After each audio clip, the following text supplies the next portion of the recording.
Today I thought we'd make a sawdust pie, so let's get started. I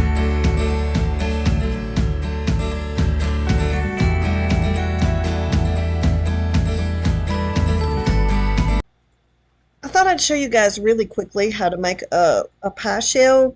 First things you need to do is your flour, and then you need your salt.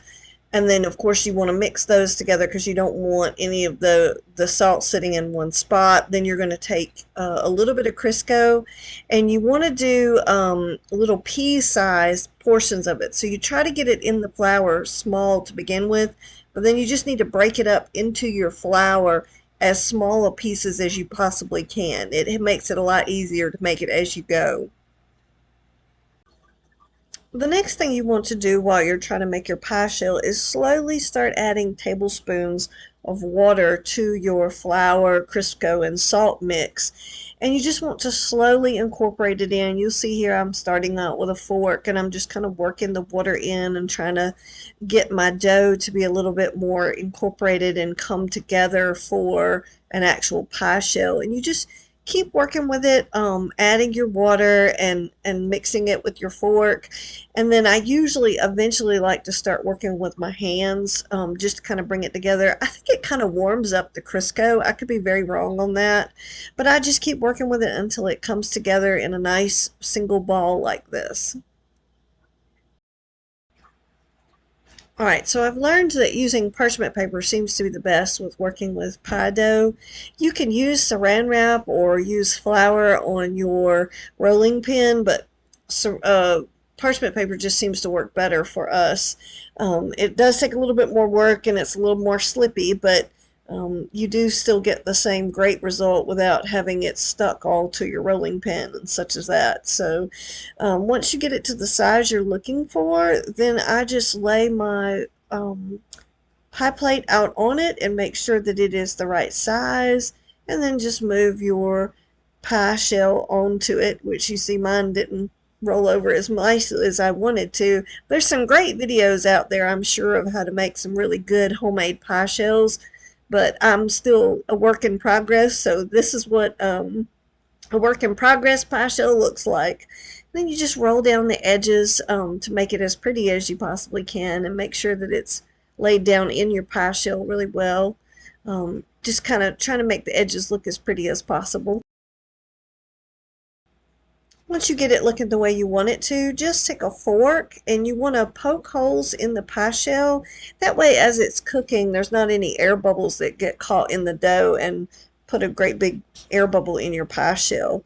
So that's all you have to do before you're actually going to bake it, is just make sure you've got plenty of holes poked around the sides and in the bottom.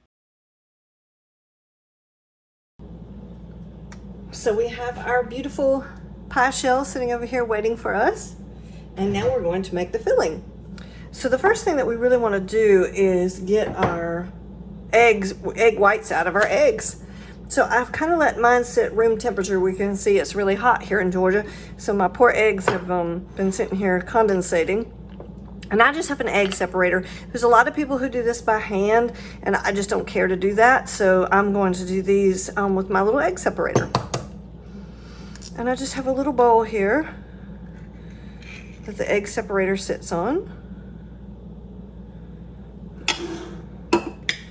And it separates my eggs for me. I will tell you, you should really do this with room temperature eggs. That's why you see mine are sitting out, because they'll separate a whole lot easier that way. Let's see, we'll put whites. So I don't know if any of y'all noticed there at the end, I was using a smaller bowl and then putting my egg whites in a bigger bowl. That's so just in case you have one that splits and you have a yolk that splits into your whites, you haven't ruined a whole bowl of 6 other eggs. You've only had that one egg that's ruined. So it just kind of keeps you from wasting a whole bunch of eggs. All right. So what we're going to do is we're going to put this in our big mixing bowl. That's our 7 egg whites.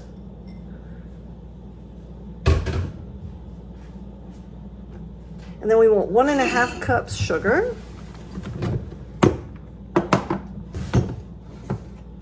Okay, 1.5 cups of sugar. Then we want to do our graham cracker crumbs. And this one is kind of a fun part of making a sawdust pie. You can use a food processor to do this, but sometimes I find it's just faster this way and a lot less cleanup.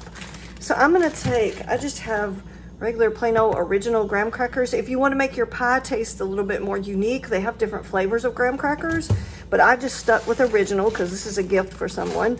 And I'm going to start out with 3 of the little squares. The recipe is asking for 1.5 cups, so I'm not quite sure how many that's going to take. But basically what you do is you just put them in a bag and you give them a good crumple. Again, you can do this in a food processor, but sometimes I don't like having to clean up my food processor. Or you can take a meat mallet, smooth size of course, and just gently, because if you beat it too hard, it'll break through the bag.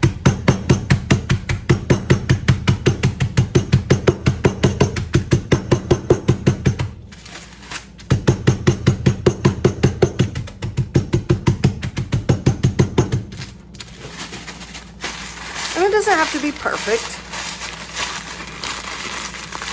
You don't want really big pieces, but it doesn't have to be perfect. All right, so as you remember, we need 1.5 cups.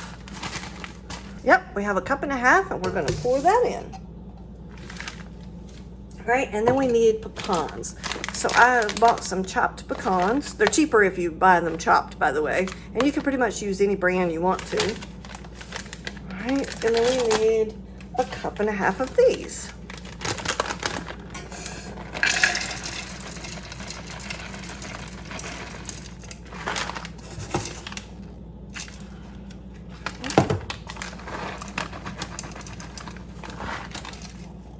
Okay, let's pour that in there.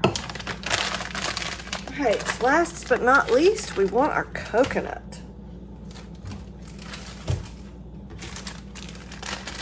So we need 1.5 cups of coconut. This pie is pretty easy to make, and I will say if you don't mind buying pre-made pie shells, it goes really fast. Right now we're preheating our oven to 325 degrees. So like I said, this is just a matter of throwing a couple of ingredients in a bowl and tossing it in your pie shell and going with it. Sometimes it's nice to have a nice quick and easy dessert. All right, we're gonna pour that in there. I don't really need my mixer blender for this. I can just use a spoon, but we're just gonna mix this up. I love my big mixing bowl, so a lot of times I use it even if I'm not gonna use my mixer.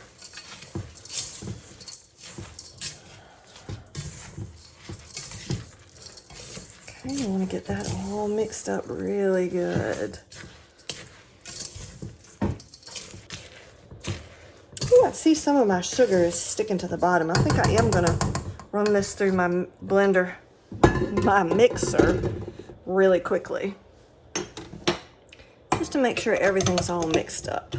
I don't want anybody to get a big clump of sugar.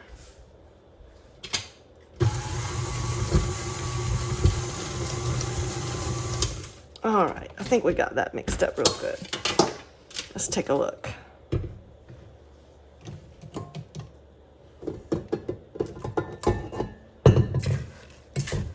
Oh yeah, that's much better.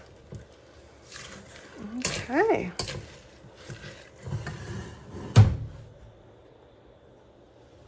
Now we have our pie crust. Move this out of the way real quick.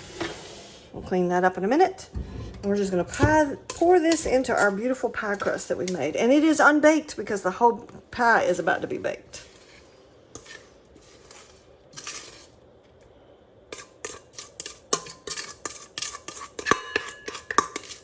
All of that goodness. Okay, we just want to spread it around a bit so we'll have a nice piece of pie for everyone. Okay, then we're going to stick this in the oven and cook it for about 35 minutes until we have a nice golden brown on everything.